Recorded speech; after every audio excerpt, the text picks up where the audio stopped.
pessoa. Aí eu virei e falei assim, não, eu não sou nada sem internet. Eu sou dependente da internet, se eu não tiver internet eu não sou nada, eu não faço nada. Aí eu vi a besteira que eu tinha falado, porque as palavras têm poder. E eu pedi perdão a Deus e falei, sem internet eu sou tudo, porque eu tenho o Senhor Jesus na minha vida.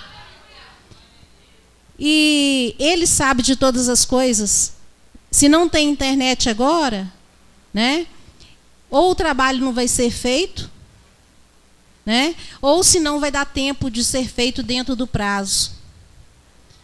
E talvez isso até me chamou muita atenção, porque era um trabalho de escola e não era nada bom.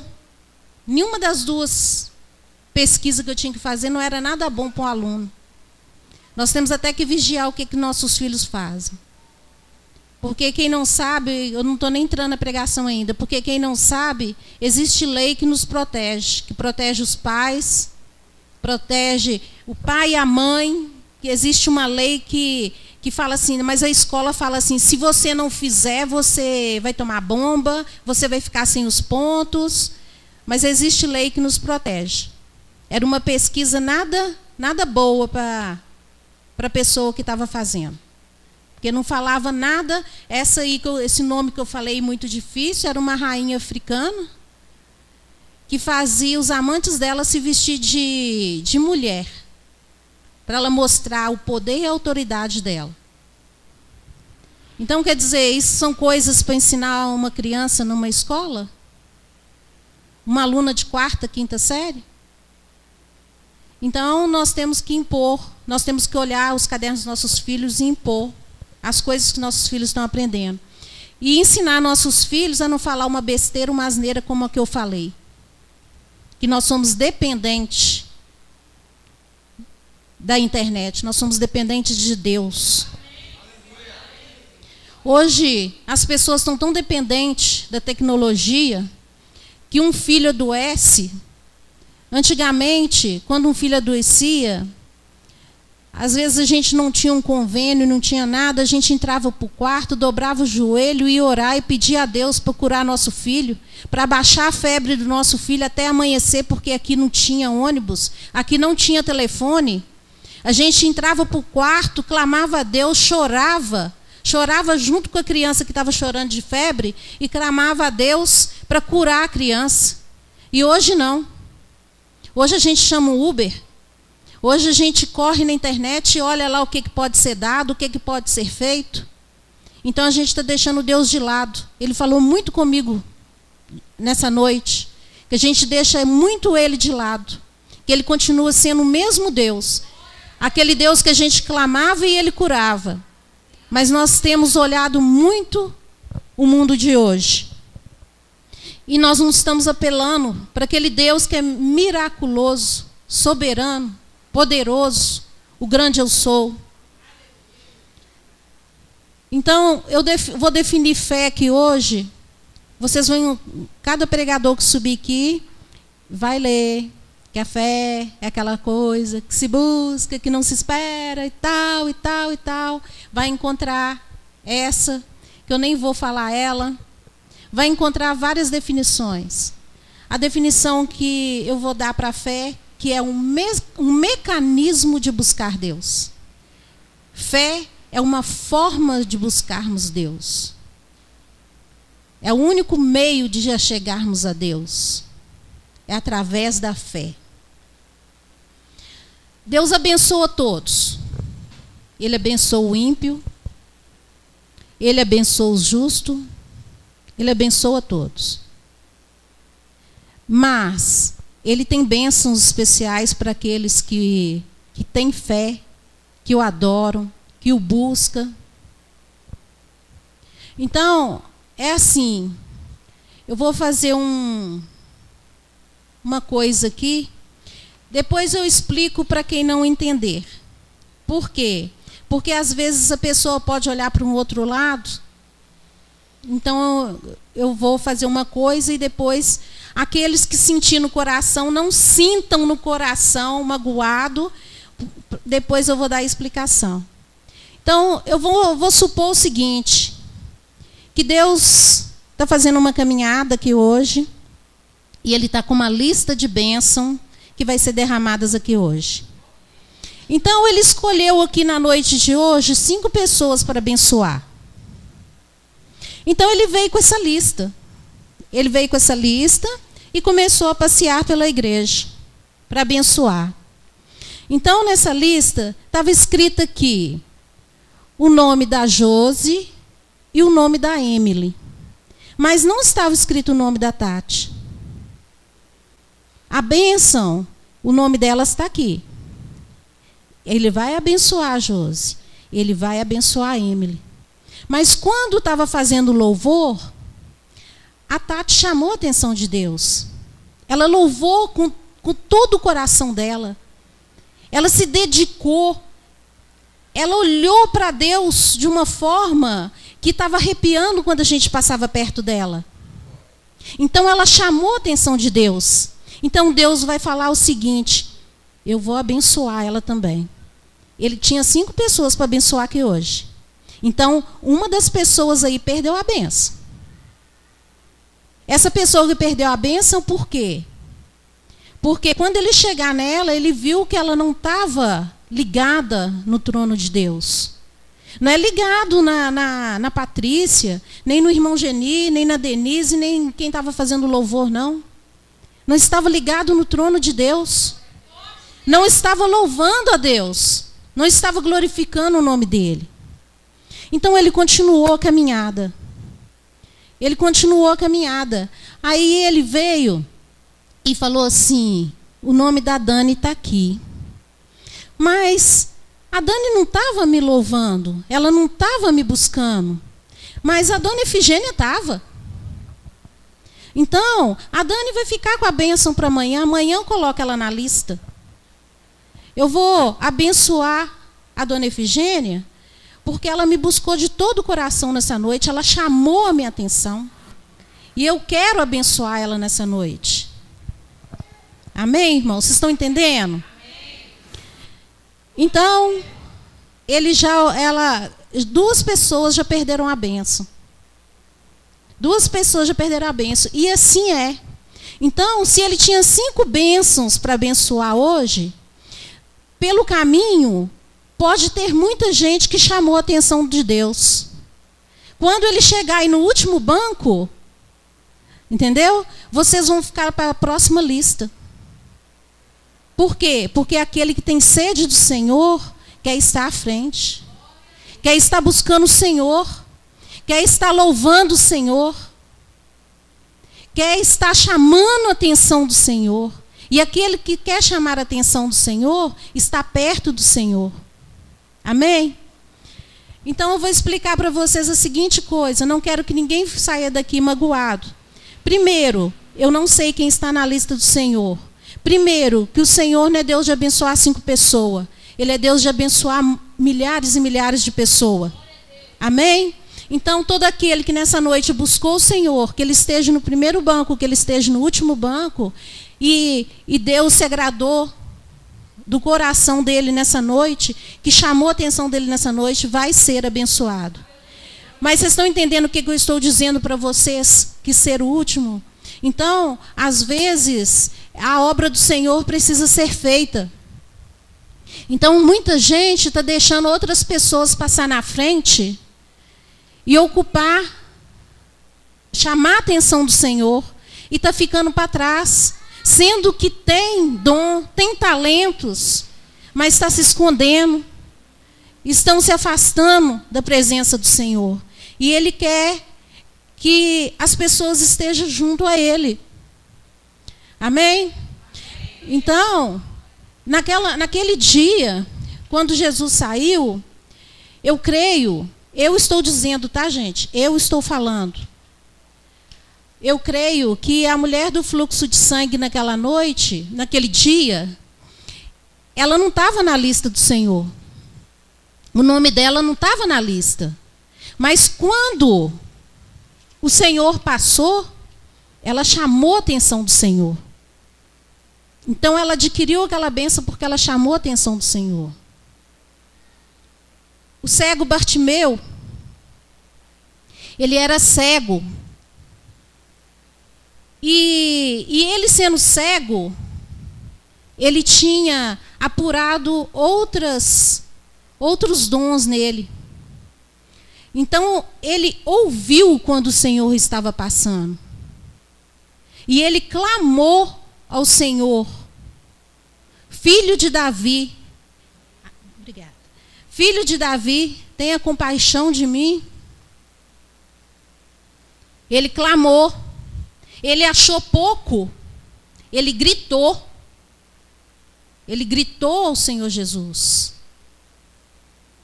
Então, se você tem visto que não está adiantando só você clamar, grite pelo Senhor Jesus.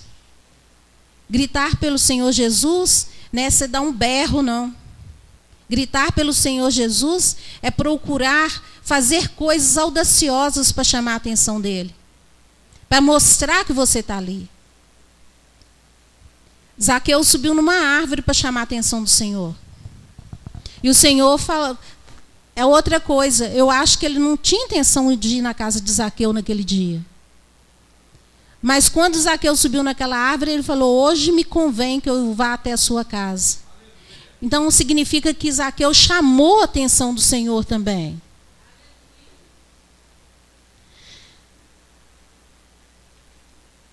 Em Hebreus, nós temos a galeria da fé. Lá tem vários nomes. Vários nomes de pessoas que entraram para a galeria da fé. Mas Jesus, o Senhor Deus nos disse que Ele é o mesmo ontem, hoje e será eternamente.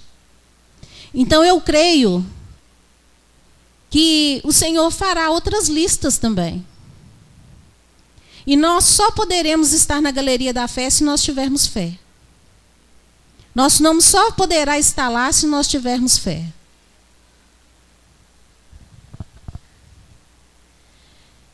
Lá em 1 João 5,4, diz assim: porque todo o que é nascido de Deus vence o mundo. E essa é a vitória que vence o mundo, a nossa fé. Então nós só podemos vencer este mundo que está aí se nós tivermos fé. Davi, quando ele enfrentou Golias, o que aconteceu com Davi? Ele simplesmente tinha fé e foi lá e enfrentou o Golias? Não foi bem assim. Eu fiz uma pregação aqui sobre Davi e contei para vocês a história de Davi. Então Davi, desde criança, desde pequenininho, ele ia se fortalecendo na presença do Senhor. A cada dia ele ia crescendo na presença do Senhor. Então ele exercia a fé dele nas pequenas coisas. Então a fé dele foi crescendo, a fé dele foi dilatando. Então quando chegou o tempo dele enfrentar o Golias, para ele aquilo já não era um problema. Não era.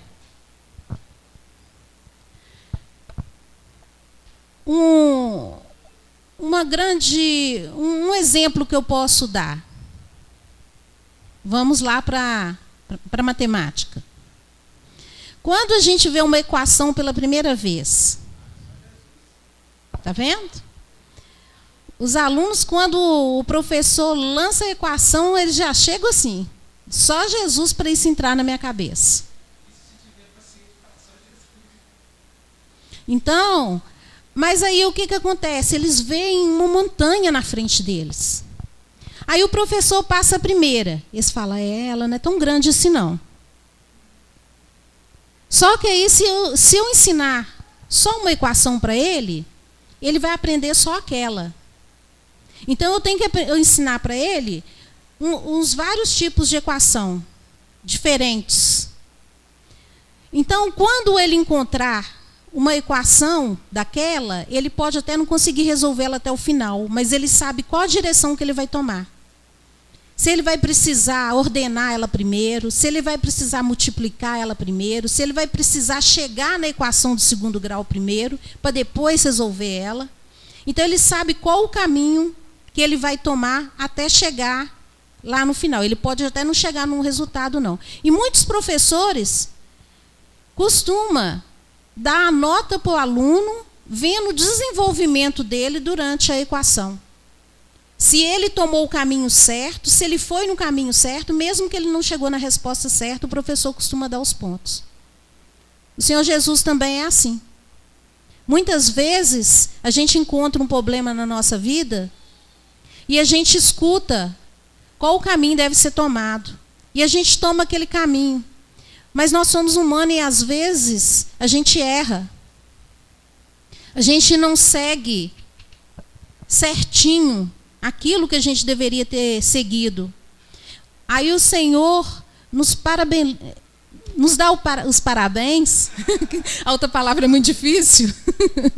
Então ele nos dá os parabéns e fala: filha, eu estou aqui. Daqui para frente nós vamos caminhar junto até chegar no resultado. Daqui para frente é comigo, que eu já vi que você fez o seu possível. Então daqui para frente é o impossível. Então eu vou junto com você. Amém? Glória a Deus, aleluia, Senhor. Então, aí na equação é o seguinte: se eu der ele uma equação de cada para ele fazer, ele vai fazer, mas quando ele chegar diante de uma prova, ele vai ter dificuldade.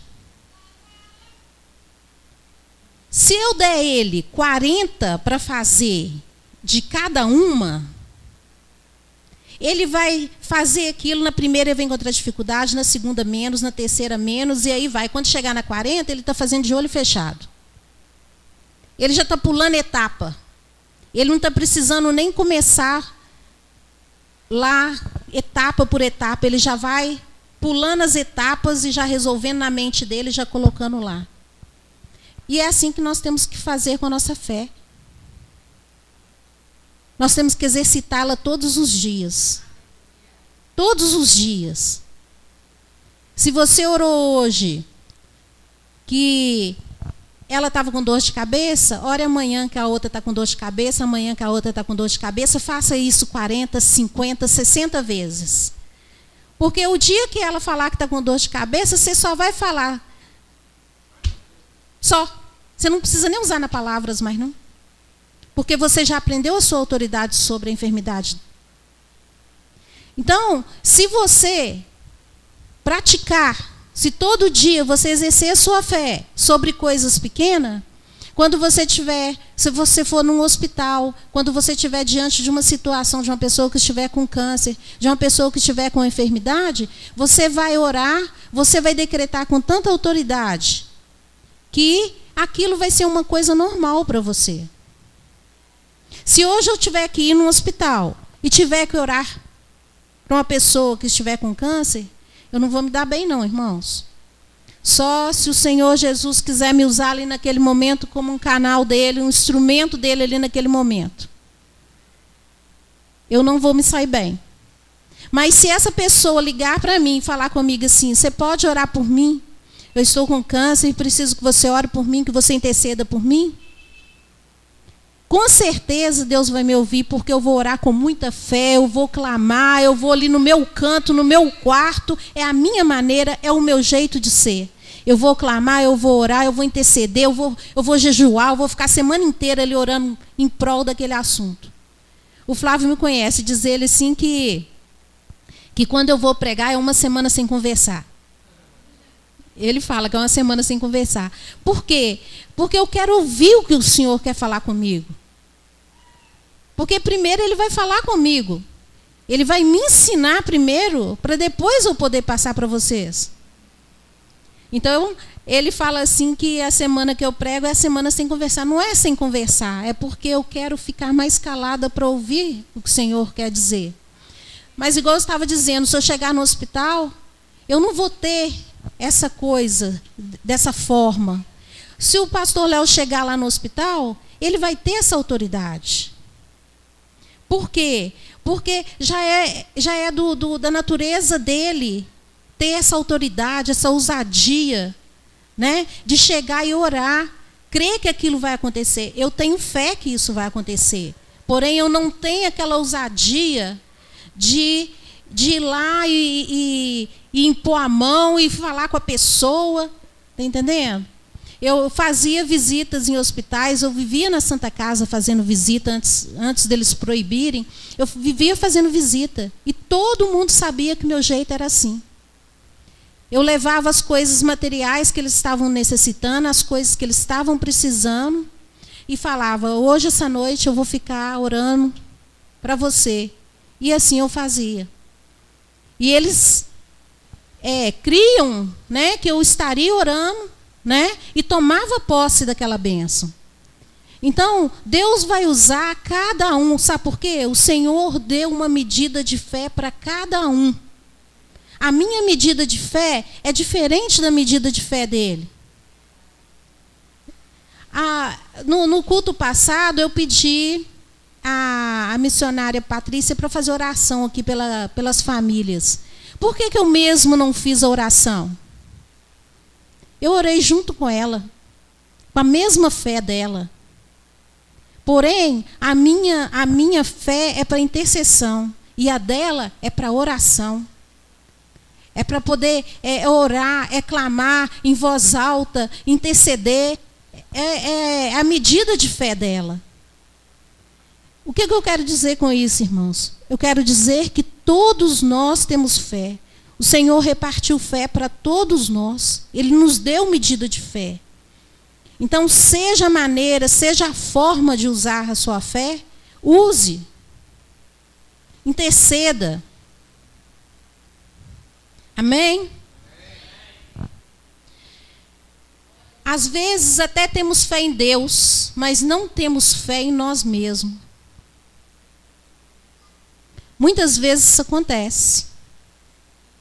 Está entendendo o que eu disse que o Senhor Jesus estava falando comigo? É neste ponto.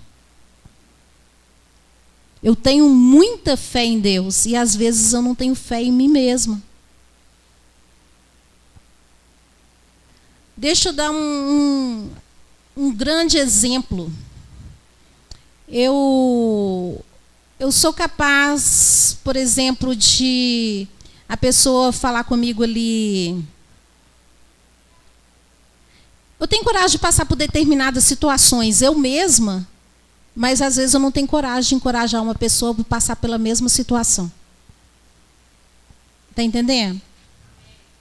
Por exemplo, se eu tiver com uma enfermidade, eu tenho ousadia, eu tenho fé em Deus o suficiente para passar por aquela prova, sabendo que eu vou ser curada, sabendo que eu vou alcançar a graça, sabendo que Deus me fez promessas, que essas promessas podem ser cumpridas na minha vida. Mas às vezes eu não tenho essas palavras para falar com uma pessoa que está com a mesma enfermidade. Está entendendo? Mas eu tenho fé o suficiente em Deus para orar por ela. Lá no meu canto, no meu cantinho. Deus está insistindo muito nisso aqui. Eu já repeti isso 3 vezes. Eu estou tentando mudar o assunto e o Senhor está repetindo. Glória a Deus. Se Ele quer repetir é porque Ele quer que alguém entenda isso de todo o coração. Amém? Porque eu já entendi. É o mesmo caso. Você já viu que o mundo costuma dizer assim: desgraça pouco é bobagem. Nunca viu esse ditado do mundo? Porque diz que quando acontece uma coisa ruim, vem uma avalanche de coisa ruim. Então, isso não serve para nós não, viu, irmãos?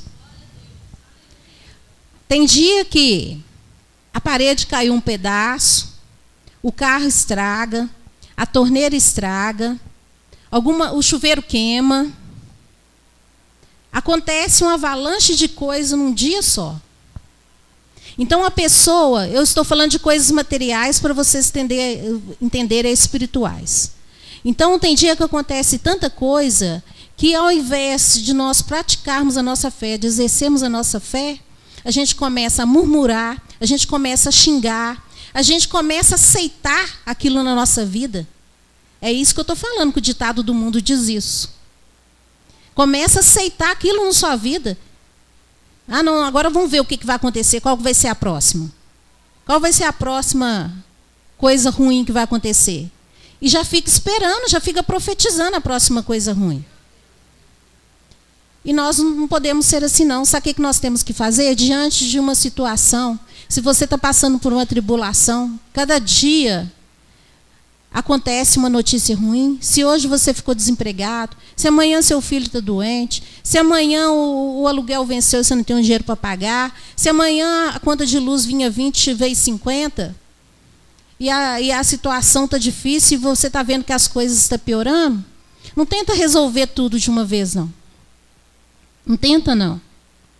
Pega aquela mais fácil, aquela que está dentro do seu campo de conforto, e começa a resolver pelo seu campo de conforto.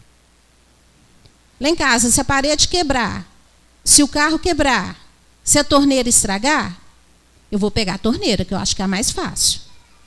Eu vou começar pela torneira. O Flávio, eu acho que pegaria o carro, que é a profissão dele, então eu acho que ele pegaria o carro. Acho que para ele o conforto dele seria o carro. Então, para cada um aqui, tem a zona de conforto. Então, exerce sua fé na zona de conforto. Aí, amanhã, eu exerci minha fé, fui lá, consertei a torneira. Então, o que aconteceu? Eu me senti bem com aquilo. Eu vi que eu fiz algo que já resolvi um problema. Amanhã eu vou tentar consertar a parede, que eu acho que é mais fácil que o carro ainda. Está entendendo? E é assim que nós temos que fazer com a fé. Nós temos que começar a resolver as coisas onde está a nossa zona de conforto e ir exercendo até chegar aonde que não é nossa zona de conforto. É o meu caso. Eu acho que eu tenho que tenho certeza que eu tenho que ir exercitando a minha fé para mim saindo da minha zona de conforto até chegar nessa ousadia, na intrepidez que o Senhor Jesus quer de cada um de nós. Vou fazer uma pergunta aqui. Nesse ano, quem que não enfrentou nenhum problema? Quem enfrentou nenhum problema diz amém. Quem enfrentou 2 problemas? Quem enfrentou uns 40?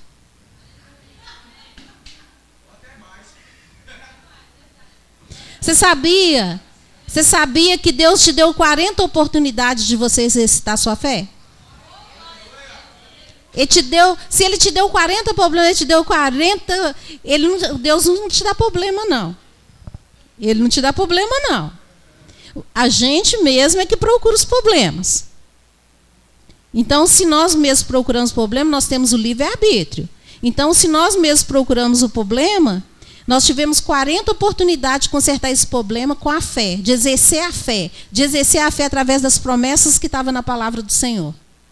E nós não exercitamos.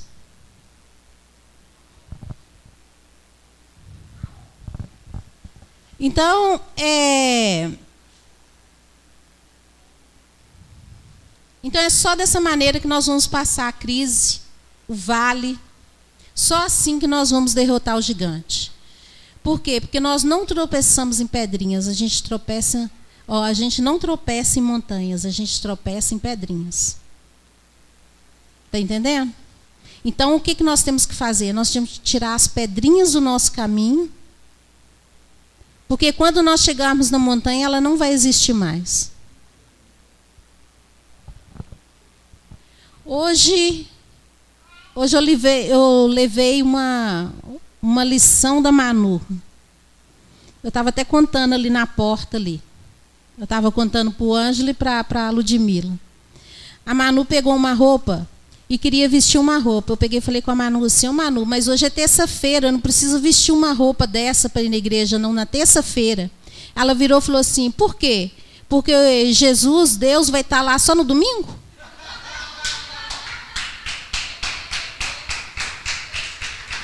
Está entendendo? Então, quer dizer, ela me deu uma lição de moral. O que ela quis me dizer? Que ela se arruma para Jesus e que Ele está aqui todos os dias. Eu fiquei tão envergonhada que eu fiquei sem palavras para responder ela. Eu falei, vai lá, filha, veste a roupa que você quiser. Falei, veste a roupa que você quiser, que a gente às vezes tem essa mania, não, essa roupa é de sair, essa roupa é de domingo, né? Eu falei, vai lá e veste a roupa que você quiser. Outra coisa que a Manu me deu uma lição. A Manu fala comigo que quando ela crescer, ela quer ser estilista. E que para ela ser estilista, ela tem que ir para Paris, porque em Paris é que tem as melhores escolas de estilista, de moda.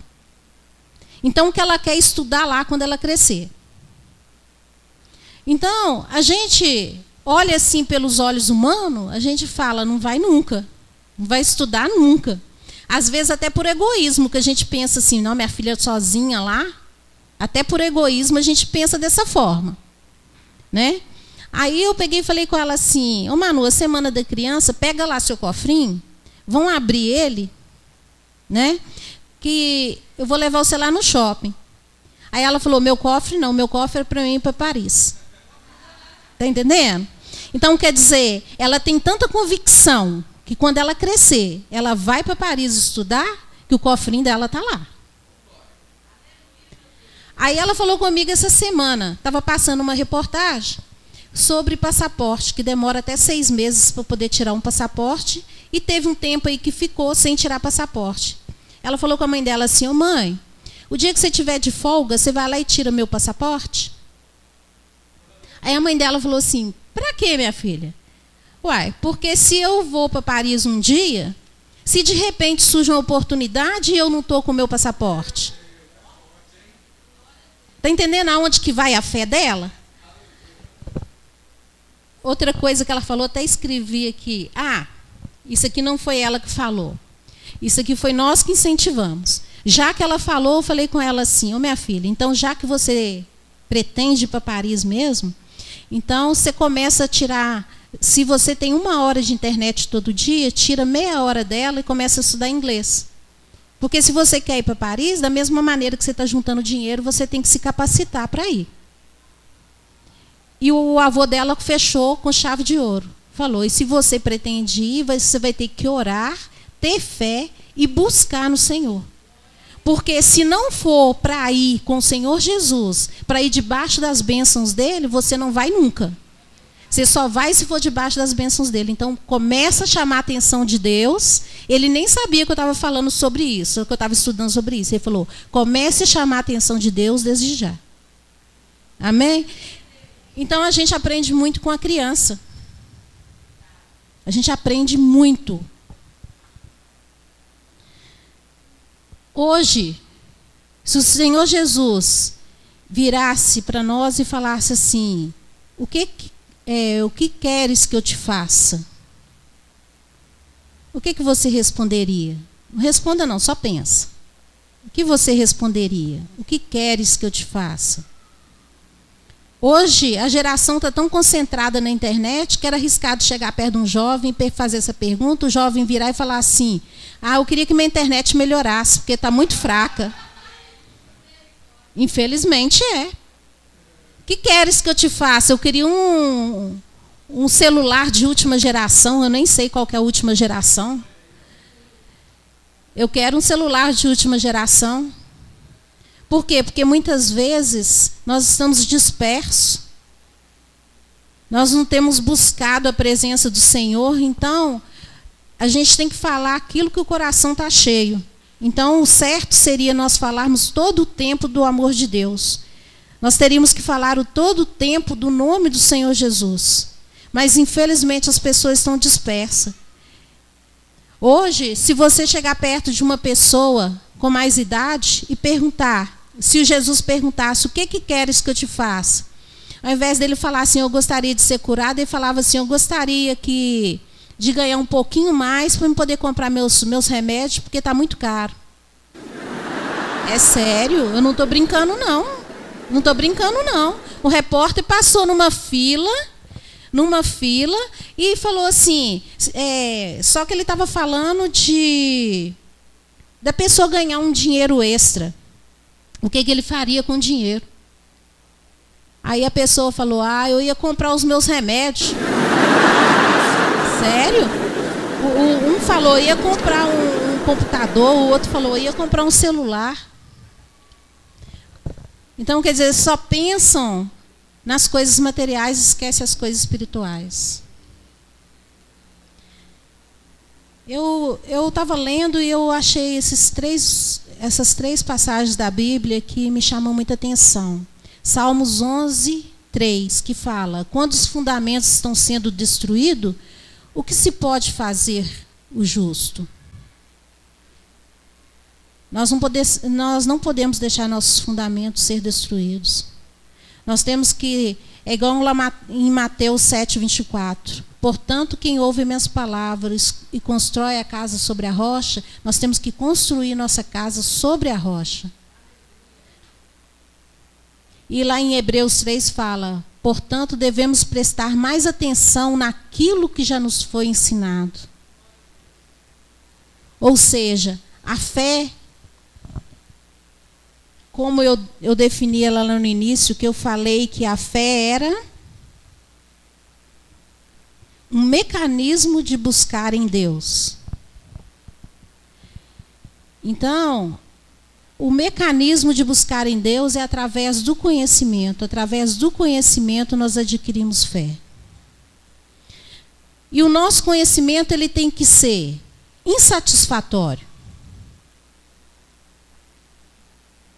Insatisfatório? Não seria satisfatório? Nosso conhecimento não tinha que ser satisfatório, não?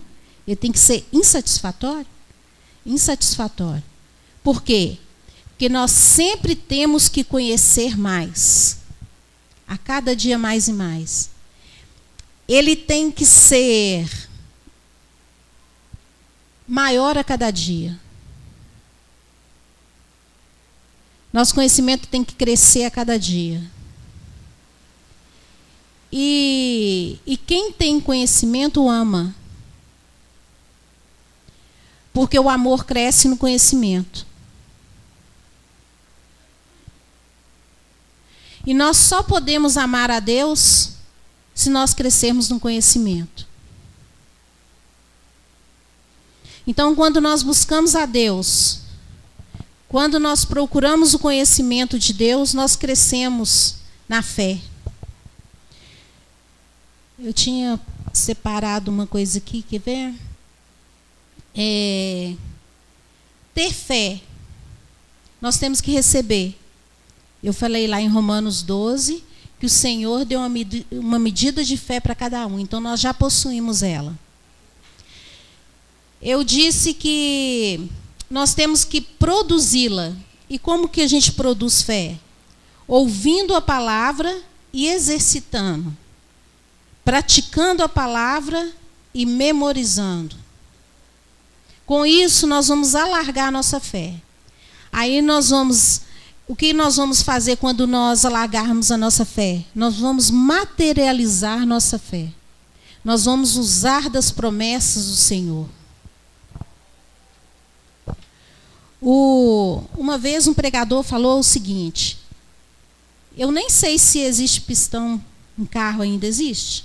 Esses carros novos? Existe, amor? Os pistões? Até esses novos também ainda existem?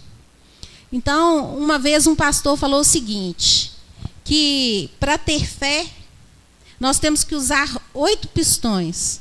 É pistões que fala? Palavra feia. Então, ele diz que é assim, quando um sobe, outro desce? Ou quantos que sobe, quantos que desce? 8. 4, então 4 sobe e 4 desce.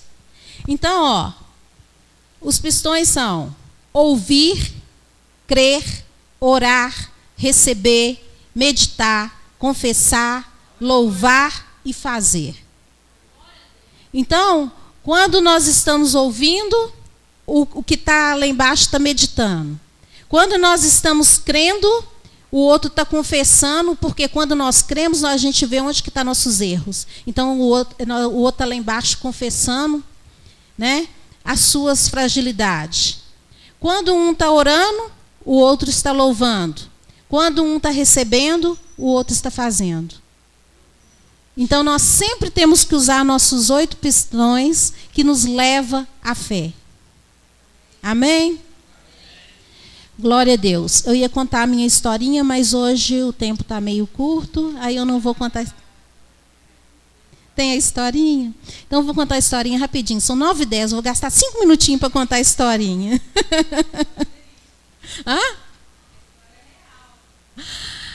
Hoje talvez você até conhece a história que eu trouxe. A história era o seguinte.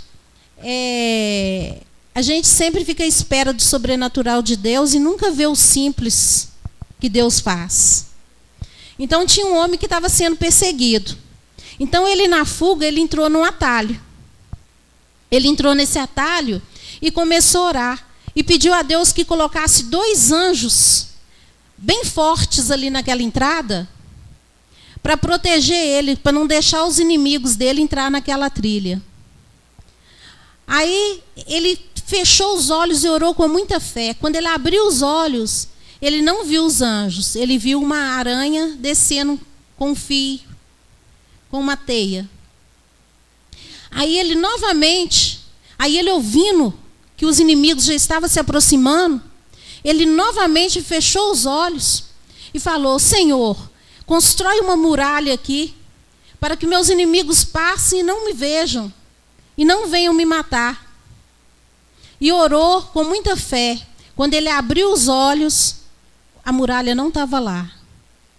Estava lá a aranha tecendo, e já tinha tecido uma grande área. E ele ficou desanimado com aquilo. Por quê? Porque ele queria um milagre imediato. Como eu preguei no princípio, nós somos imediatistas, nós queremos uma coisa naquela hora. Então, os homens começaram a se aproximar. Aí, quando os homens se aproximaram, aí um dos homens falou: vamos entrar nessa trilha. Aí o outro virou para ele e falou assim: você não está vendo que tem uma teia de aranha aí? Como que um homem poderia passar por aí se tem uma teia de aranha tampando o caminho? Vamos seguir em frente. E os homens foram embora. Qual que é a moral dessa história?